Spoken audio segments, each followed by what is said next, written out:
सभी छात्रों को मेरा सुप्रभात। आप सभी ओम उच्चारण के लिए एक पोजीशन में बैठ जाइए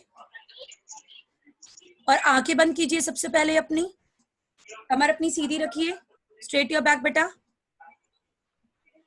और 5 बारी आप उच्चारण करेंगे। सबसे पहले आप डीप ब्रीदिंग करेंगे, गहरी सांस लीजिए।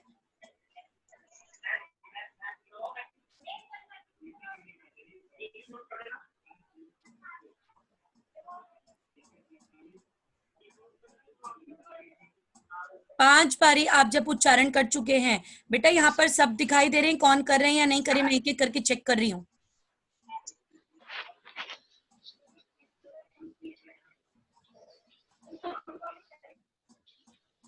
आप नहीं कर पा रहे हैं तो आप मेरी कक्षा में भी आप ध्यान नहीं लगा पाओगे। अपने दिमाग को शांत रखना है। रोज इसी तरीके से होगा। सिर्फ 5 बारी हम ओम का उच्चारण करेंगे, दिमाग को शांत रखेंगे। उसके बाद हम अपनी बातों को कॉपी में लिखना शुरू करेंगे जब मैं पढ़ना शुरू करूंगी। ठीक है? अब आप, मुझे लगता है कि आप लोग कंफर्टेबल हो। ठीक है, अपनी आंखें खोल सकते हो। दिमाग शांत है तो अपनी आंखें खोल लीजिए। ठीक, जब मैं पढ़ रही हूं या मैं किसी भी पाठ का अध्ययन अध्यापन कर रही हूं, आप मेरी बातों को गौर से सुनेंगे। जैसे आप अंग्रेजी में ASL की क्लास में क्या करते हैं, आपकी अध्यापिका आपको बोल रही होती है और आप बातों को क्या कर रहे होते हो, सुन रहे होते हो। वैसे ही है। ठीक है, हर कक्षा में आपने इसी तरीके से ध्यान लगाना है, और जो आपको लगता है महत्वपूर्ण चीजें हैं आप लिखते जाएंगे एक जगह। सबसे पहले मैं आप लोगों से प्रश्न पूछना शुरू कर रही हूं। हमने पूर्व कक्षा में हम लोगों ने रक्त और हमारा शरीर वसंत भाग 2 से पाठ का अध्ययन अध्यापन किया था। तो आप लोगों को कितना याद है मैं जानना चाह रही हूँ। सबसे पहले गुणन, अपने आप को बेटा अनम्यूट करो। गुणन नहीं कर पा रहे हो? ठीक है। गुणन, आपसे प्रश्न है, हमारे रक्त में मोटे तौर पर कितने भाग होते हैं? हमारे रक्त के मोटे तौर पर कितने भाग होते हैं? दो। 2 भाग होते हैं। वो कौन कौन से भाग हैं? बताना शुरू कीजिए। मैम लाल रक्त, हाँ, और बिंबाणु। बिंबाणु, बस इतना ही? ठीक है। अब अगला बेटा म्यूट कर लीजिए अपने आप को। साची, साची अनम्यूट योरसेल्फ। 2 A सेक्शन में से, 2 B सेक्शन में से। सांची, साची, मेरा प्रश्न अभी तक पूरा मुझे प्राप्त नहीं हुआ है। आप मुझे बताइए, मोटे तौर पर दीदी ने अनिल को रक्त के कितने भाग बताए और वो कौन कौन से भाग है? मैम 1 मिनट शोर आ रहा है, आप एक बार और रिपीट कर सकते हो? बेटा अपने घर में से बोलिए, प्लीज शांत रहिए। किसी भी बच्चे ने अभी तक, यहाँ पर कोई भी नहीं बोल रहा है।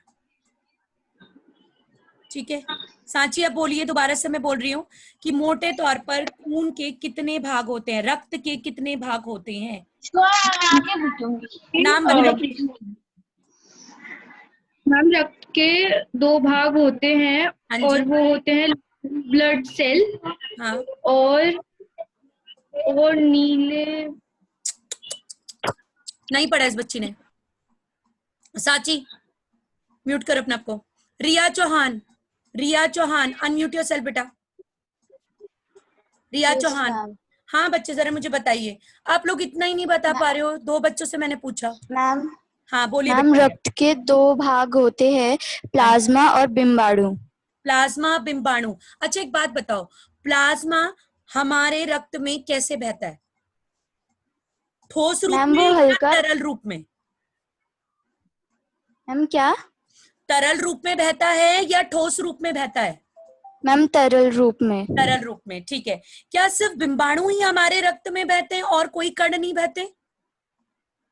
मैम बहते हैं।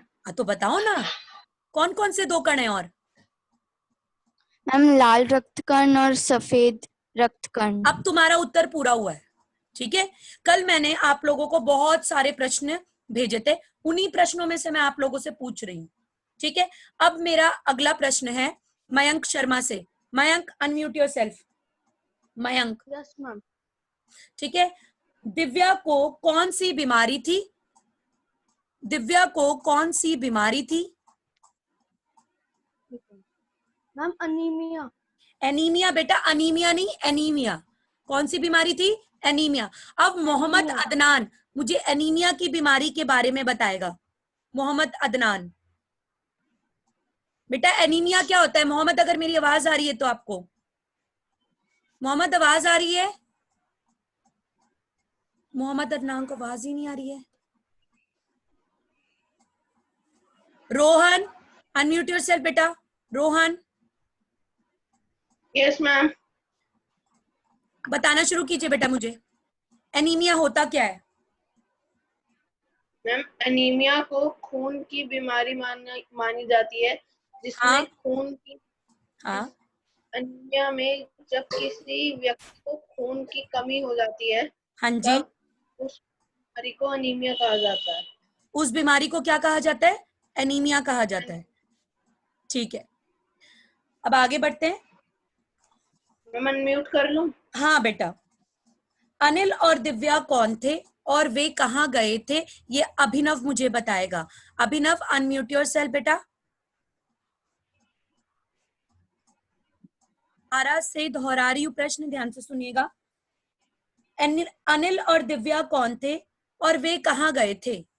अनिल और दिव्या कौन थे, वे कहाँ गए थे? बहुत आसान प्रश्न है और शुरुआती प्रश्न है। अभिनव आए, मुझे लग रहा है इसका नेटवर्क इशू हो रहा है, क्या हो रहा है? अभिनव आता है या नहीं? नमन कुमार आप बताइए बेटा। नमन कुमार। मैम हाँ जी। वो दोनों भाई बहन थे बिल्कुल सही। मैम वो और हॉस्पिटल आए थे क्योंकि अस्पताल, हॉस्पिटल नहीं लिखोगे, अस्पताल लिखोगे। अस्पताल आए थे हाँ जी। क्योंकि जो अनिल की जो बहन दिव्या। दिव्या जो थी उसे कई दिनों से कमजोरी हो रही थी, इसलिए वो अस्पताल आए थे। ठीक है, ठीक है, बिल्कुल सही, बिल्कुल सही। अब है भव्या की बारी। भव्या, अनम्यूट करो। भव्या बेटा थोड़ा जल्दी कीजिए। भव्या,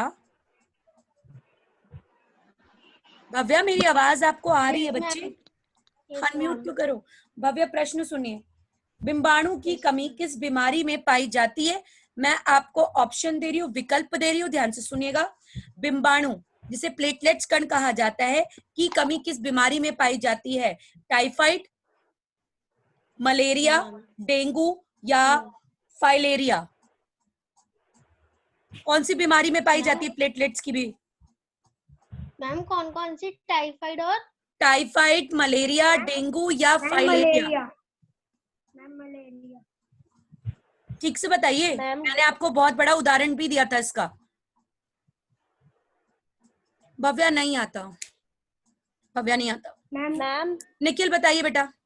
निखिल, निखिल।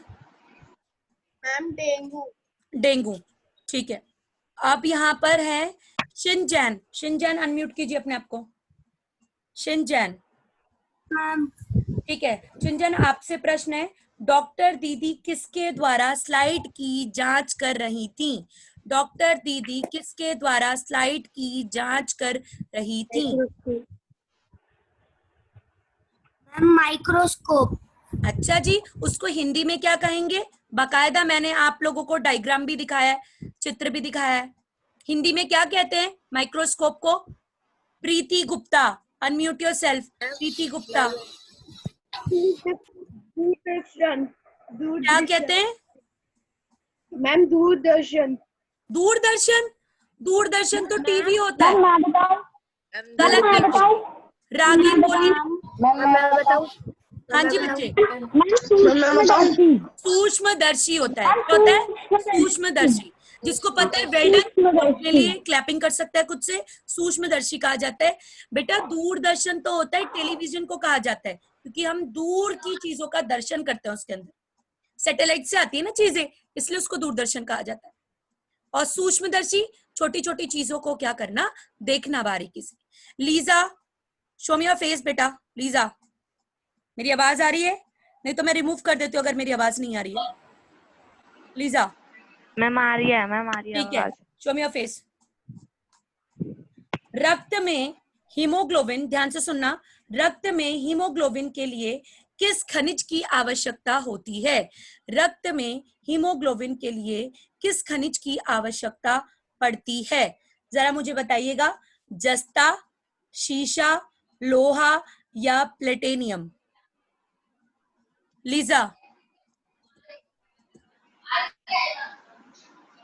लीजा आवाज आ रही है आपको? यस मैम आ रही है। आप क्वेश्चन रिपीट करोगे? कितनी बार रिपीट करूं क्वेश्चन को? ध्यान से सुनना दोबारा से।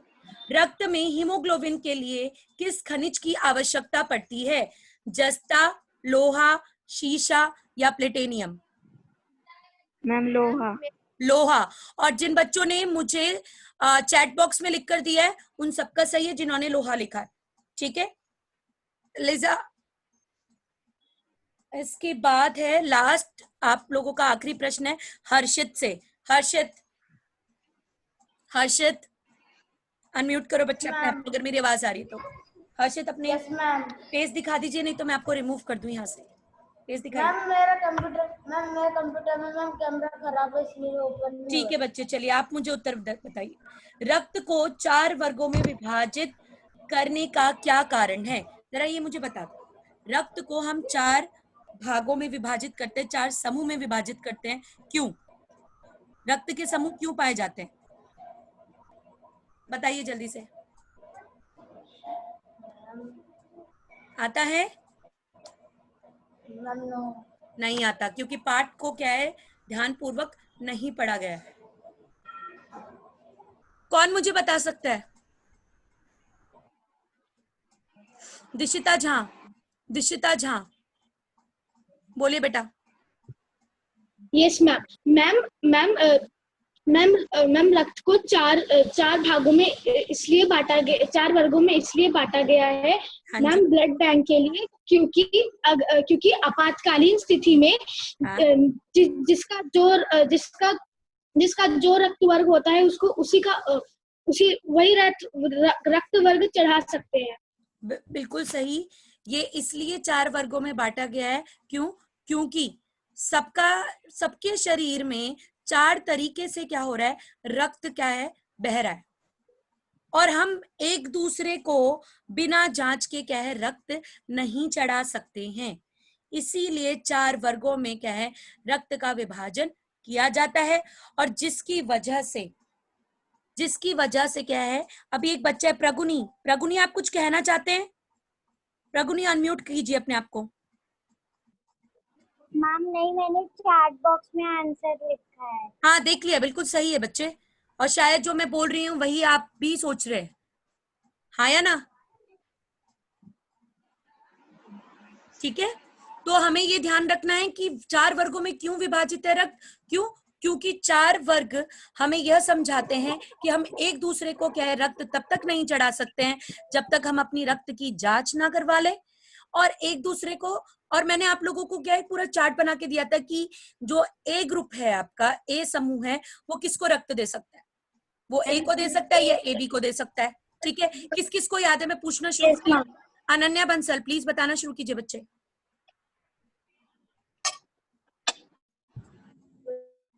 मैम ए ग्रुप, ए वर्ग वाला ए वर्ग और ए बी वर्ग को दे सकता है, बी वर्ग वाला बी वर्ग और वर्ग को दे सकता है, ओ वर्ग वाला सभी को दे सकता है, ठीक है, और ए बी वर्ग वाला ए बी वर्ग के लोगों को दे सकता है। बिल्कुल सही, बिल्कुल सही। ठीक है, अब मैं यहाँ पर रक्त और हमारा शरीर के बारे में आप लोगों से पूछना बंद कर रही हूँ। आज हम सभी महाभारत के पाठ और पर्व, पाठ तो नहीं कहूंगी, क्यों? क्योंकि महाभारत में पर्वों को शामिल किया गया है। महाभारत के पर्व वन पर्व का अध्ययन अध्यापन करेंगे। ध्यानपूर्वक आप सभी छात्र सुनेंगे। बेटा आप लोगों के पीछे से बहुत आवाज आ रही है, प्लीज बंद कीजिए, ठीक है? अगर आपको सुनाई दे रही है मेरी बात तो आप थम्स दिखा सकते हैं मुझे, मेरे लिए ठीक रहता है। अनन्या अपने आप को अनम्यूट कर लो, अगर आवाज आ रही होगी तो पता चल जाएगा बच्चे, तो आप बीच में मुझसे बोल सकते हो, ठीक है? आप अनम्यूट कर लीजिए बस अपने आप को। स्टार्ट करूं मैं? रिकॉर्डिंग स्टार्ट कर रही हूं, ध्यान से सुनिएगा आप सब। वन पर्व से पूर्व आप सभी ने सभा पर्व के बारे में अध्ययन अध्यापन किया था। सभा पर्व में हम लोगों ने यह जाना कि किस तरीके से सभा भवन का निर्माण किया गया और कौरवों और पांडवों के बीच में क्या है, युद्ध का सबसे बड़ा कारण क्या था? सभा भवन। और सभा भवन के साथ साथ एक और सबसे बड़ा कारण था द्रौपदी का चीर हरण। द्रौपदी के चीर हरण से ही क्या हो जाता है, सारे पर्वों की क्या होती है, शुरुआत होती है।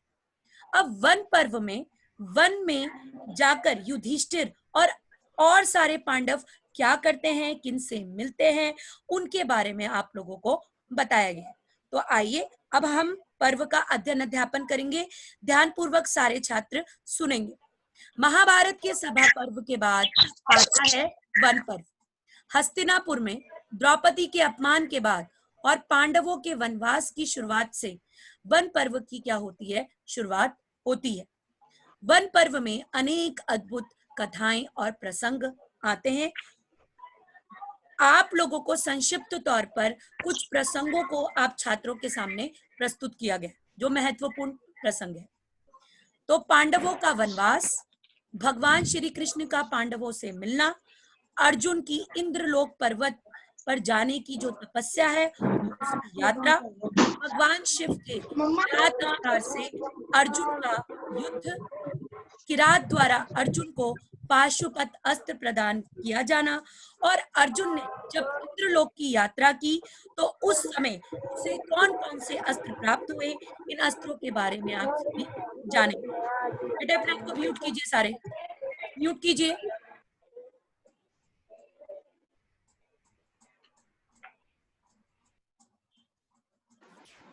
मुझे आप लोगों को 100 टाइम समझाना पड़ रहा है। अभी भी देखिए किसी ने अनम्यूट करा हुआ है।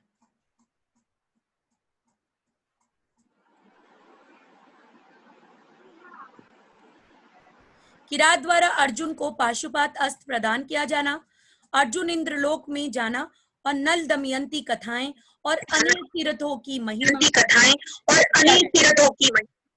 ठीक है। अब मैं सबसे पहले आप लोगों के सामने पांडवों का वनवास में जाना, इसके बारे में आप लोगों के सामने पढ़ूंगी। ध्यानपूर्वक आप लोग सुनेंगे।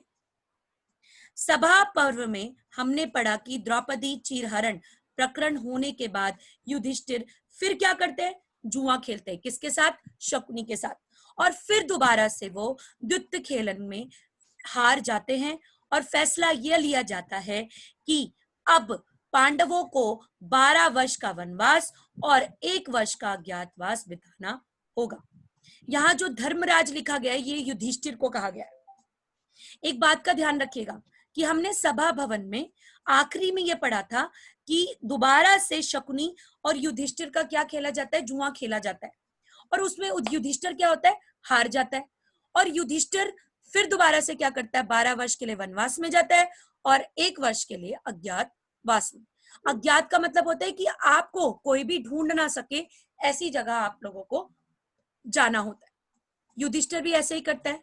विदुर कुंती से अपने घर ठहरने की विनती करते हैं तथा सुभद्रा अपने पुत्र अभिमन्यु और द्रौपदी के 5 पुत्रों को लेकर अपने पिता के घर चली जाती है। 5 पांडव धौम्य ऋषि के साथ वन की ओर चल दिए। अनेक ब्राह्मण उनके साथ चल रहे थे। अब इतने सारे ब्राह्मण पांडवों के साथ चल रहे हैं। ऋषि धौम्य भी है, ठीक है, कुंती भी है। कुंती नहीं थी, कुंती क्या हो गई थी, विदुर के घर रुकी थी, ठीक है। द्रौपदी साथ में चल रही है। तो अब ये बताइए कि खाना कहाँ से आएगा? उस पर चर्चा होती है, ध्यान दीजिएगा। सभी ब्राह्मणों के खान पान की सुविधा करने हेतु धौम्य ऋषि ने युधिष्ठिर को भगवान सूर्य की उपासना करने की सलाह दी। सूर्य देव ने प्रसन्न होकर उन्हें एक अक्षय पात्र दिया। आप लोगों ने रामायण में भी अक्षय पात्र के बारे में पढ़ा था। आप सबको पता होगा अक्षय पात्र में क्या होता है, अन्न कभी भी खत्म नहीं होता। अक्षय पात्र में बनाया हुआ अन्न कभी समाप्त नहीं होता था। द्रौपदी इस अक्षय पात्र में ब्राह्मणों पांडवों को भोजन खिलाती थी और उधर हस्तिनापुर में धृतराष्ट्र विदुर को पद से निकाल दिया, पर कुछ दिनों के बाद विदुर को उन्होंने दोबारा से उसी पद को वापस कर दिया। वन में व्यास पांडवों से मिले और उन्हें यह सलाह दी कि वन में रहकर वे दिव्यास्त्रों की शिक्षा प्राप्त करें। अब पांडवों को सलाह दी गई कि आप इतने सक्षम नहीं हैं कि आप कौरवों के बड़े बड़े योद्धाओं से लड़ सके, क्योंकि वहां पर भीष्म भी थे, द्रोणाचार्य भी थे, अश्वत्थामा भी था, तो कैसे लड़ते। तो पांडवों को व्यास जी ने यह सलाह दी कि आप दिव्यास्त्रों की प्राप्ति कीजिए जिससे आप कौरवों को युद्ध भूमि में हरा सके। अर्जुन ने इस सलाह को मानकर कैलाश पर्वत पर आराधना करना शुरू किया। अब भगवान पाशुपति से उन्हें दिव्यास्त्र प्राप्त हुआ और इंद्र से अमोघ अस्त्र प्राप्त हुआ। अर्जुन की दिव्यास्त्र की प्राप्ति। अब आगे वो बढ़े। अब क्या हुआ, ऋषि व्यास की सलाह मानकर अर्जुन कैलाश पर्वत पर जा निकले। आगे बढ़ते गए कैलाश पर्वत पर। बीच रास्ते में उन्हें एक जटाधारी तपस्वी दिखाई दिया। जटाधारी मतलब जटाएं थी उसकी सर में, बड़े बड़े उसके बाल थे और जटा बनी हुई थी उसमें। और उन्होंने अर्जुन से कहा, योद्धा ये एक तपोभूमि है, यहाँ पर तप किया जाता है, ना कि यहाँ पर अस्त्रों और शस्त्रों का प्रयोग किया जाता है। वर्जित का मतलब होता है मनाही है, यहाँ पर आप नहीं लेकर आ सकते। अब इसके बाद मैं पढ़ी हूँ, ध्यानपूर्वक सुनिएगा। अर्जुन ने विनम्रता से कहा, मैं एक क्षत्रिय हूँ और क्षत्रिय का धर्म क्या है कि वो शस्त्रों को अपने आभूषण मानकर चलते हैं और शस्त्र मेरे क्या है, आभूषणों की तरह है। मैं उसे एक गहने की तरह क्या है अपने शरीर में पहनता हूँ। वो तपस्वी और कोई ना होकर इंद्र थे। उन्होंने अर्जुन से कहा, तुम भगवान शिव से पाशुपत अस्त्र प्राप्त करोगे तो अन्य देवता भी तुम्हें दिव्यास्त्र देंगे। इंद्र की सलाह पर अर्जुन ने भगवान शिव की आराधना शुरू कर दी। अब क्या हुआ, 5 महीने बीत गए, शिव जी प्रसन्न नहीं हुए। एक दिन अचानक जंगली सुअर आ निकला। जहां पर वो तपस्या कर रहा था वहां से एक जंगली सुअर आ निकला। अर्जुन ने झट से तीर कमान उठाया और निशाना क्या कर दिया, साध लिया। फिर क्या हुआ, कुछ ही दूरी पर सुअर तीर खाकर क्या हुआ, गिर गया। सुअर एक की बजाय 2 तीर खाकर मरा था। एक तीर तो अर्जुन का था और दूसरा तीर एक किरात का था। किरात का मतलब होता है शिकारी। किरात के साथी औरतों ने चिल्लाकर कहा कि किरात ने बाण से सुअर को मारा है, ना कि अर्जुन ने।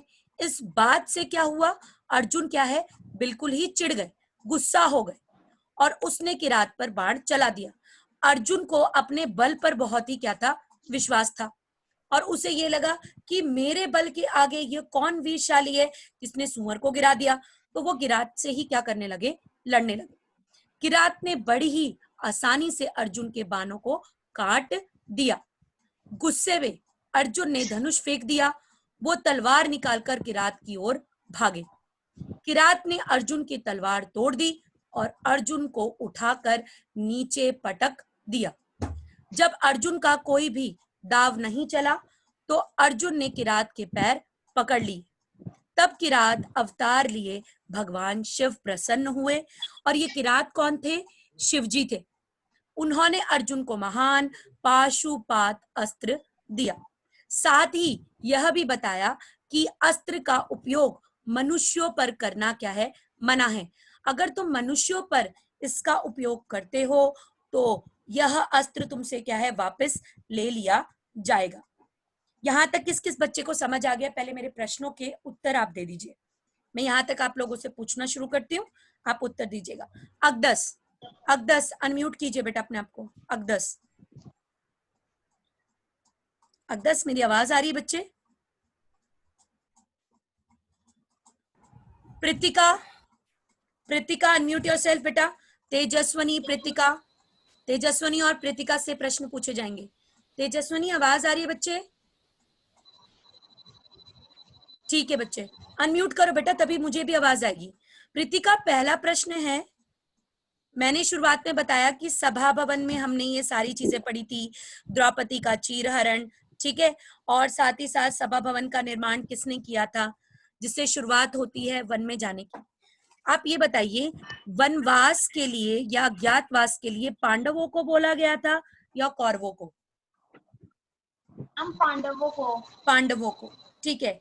कितने वर्ष का वनवास मिला था तेजस्वनी पांडवों को? मैम उनको 12 वर्ष का वनवास और हाँ। 1 वर्ष का अज्ञातवास मिला था। ठीक है। प्रीतिका, अज्ञातवास का मतलब क्या है? अज्ञातवास से आप क्या समझते हैं बच्चे? हम ऐसी जगह जहाँ पे हमें कोई ढूंढ ना सके। ऐसी जगह जहां पर हमें कोई ढूंढ ना सके। अज्ञात जमा आवास, 2 शब्द है इसमें। अज्ञात का मतलब है जिसे हम जानते नहीं है, और आवास का मतलब क्या है? स्थान। इसीलिए इसे क्या कहा जाता है? अज्ञातवास। ठीक है। प्रीतिका और तेजस्वनी अपने आप को म्यूट कर लीजिए बच्चे। अब है शुभौम्य दास की बारी।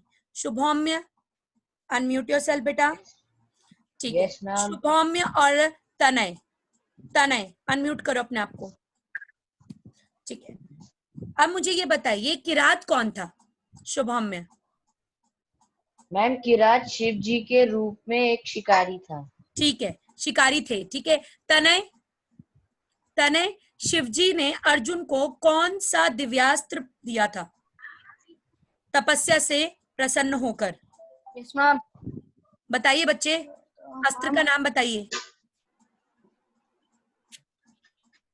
मैम हाँ, आपकी आवाज नहीं आ रही। पशुपात क्या था वो? पशुपात नहीं है वो, पाशुपात है। पाशुपात अस्त्र। मैम सॉरी, पाशुपात अस्त्र। अस्त्र, ठीक है। ठीक है, चलिए ठीक है। अब मुझे ये बताइए कि इंद्र ने कौन सा अस्त्र दिया था? इंद्र से क्या प्राप्त हुआ था? सृष्टि, सृष्टि अनम्यूट करो बेटा। इंद्र से क्या प्राप्त हुआ था अर्जुन को? दिव्यास्त्र। दिव्यास्त्र, बिल्कुल गलत, बिल्कुल गलत। तन्वी? मैम अच्छा, मैम जो बोल रहा है वो बताना शुरू कीजिए जरा। अमोघ अस्त्र, अमोघ अस्त्र। Well done, well done. अभी तक, अब सब अपने आप को म्यूट कर लेंगे, सब अपने आप को म्यूट कर लो। अभी तक सिर्फ हमने इतना पढ़ा कि जो व्यास जी हैं, और साथ ही साथ क्या है आप लोगों के। अच्छा, एक और प्रश्न मेरा रह गया। व्यास जी ने तो चलो सलाह दी पांडवों को कि आप क्या करो, तपस्या करो कैलाश पर्वत पर जाकर, जो अर्जुन गए थे, और पांडवों को भी कहा ताकि आप दिव्यास्त्रों की प्राप्ति कर सको और कौरवों से क्या कर सको, युद्ध भूमि में सक्षम होकर लड़ सको, उनका मुकाबला कर सको। साथ ही साथ ये बताइए, जब युधिष्ठिर वन में थे तब उन्होंने किस देवता की आराधना की, और साथ ही साथ उन्हें क्या प्राप्त हुआ जिससे वो अपने अन्न की पूर्ति कर सके? मानी जैन, मानी जैन, अगर मेरी आवाज आ रही है तो बच्चे यस मैम। मुझे बताइए, युधिष्ठिर ने सबके अन्न की पूर्ति किस पात्र से की थी? पात्र का क्या नाम था?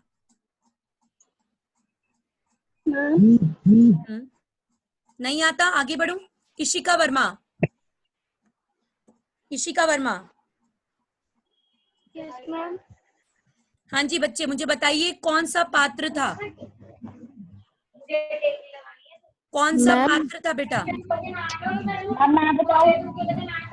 हाँ बताइए। मैम अक्षय पात्र। अक्षय पात्र। और ये किस देवता ने दिया था युधिष्ठिर को? सूर्यदेव ने, सूर्यदेव। ठीक है, सूर्यदेव ने दिया था। आगे बढ़ू, यहाँ तक समझ आ गया है? आगे बढ़ूं? यस मैम, ठीक है, यस मैम, ध्यानपूर्वक सुनिएगा। स्क्रीन में दिखाई दे रहा है बच्चे?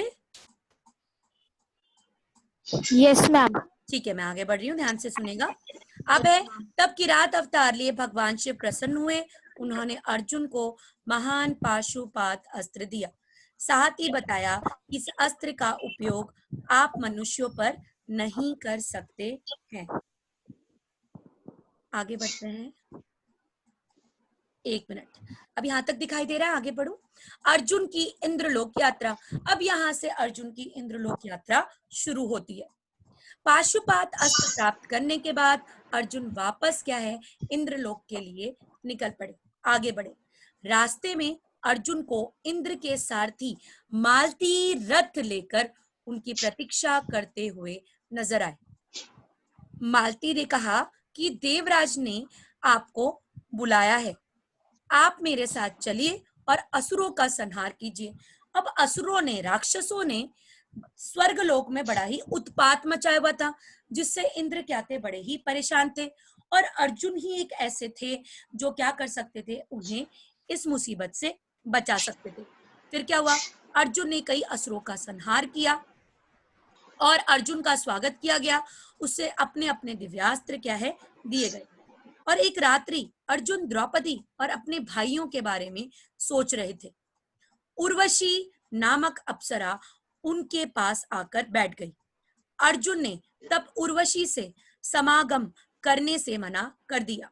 उर्वशी चाहती थी कि वह अर्जुन क्या करे, उन्हें अपना ले, पर अर्जुन ने क्या किया, मना कर दिया। कारण क्या था, मैं यहाँ शस्त्र तथा नृत्य संगीत की शिक्षा के लिए आया हूँ, और यह विद्यार्थी का धर्म नहीं कि वह अपने गुरु से, अपने अध्यापक से क्या कर सके, समागमन कर सके। उर्वशी ने अपने आप को अपमानित महसूस किया, उसका अपमान हो गया, क्योंकि वो अप्सरा थी, आज तक उसे किसी ने नहीं मना करा था। अर्जुन